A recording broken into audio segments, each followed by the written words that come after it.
ngày thơ vui cười hồn nhiên múa hát mừng chào xuân đến chơi. Khắp phố phường ngàn hoa tươi khoe màu đã chim hót tưng bừng mọi nơi. Chúc muôn nhà được hạnh phúc sum vầy, một năm mới an lành nhiều may mắn hơn.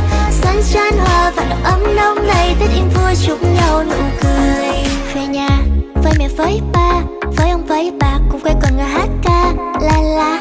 Cạnh bếp hồng nồi bánh chưng, ngất ngây tiếng cười vui năm cũ qua rồi. Qua mây đàn trẻ thơ sông chơi, ấm áp lắm lòng mình thêm vui tươi.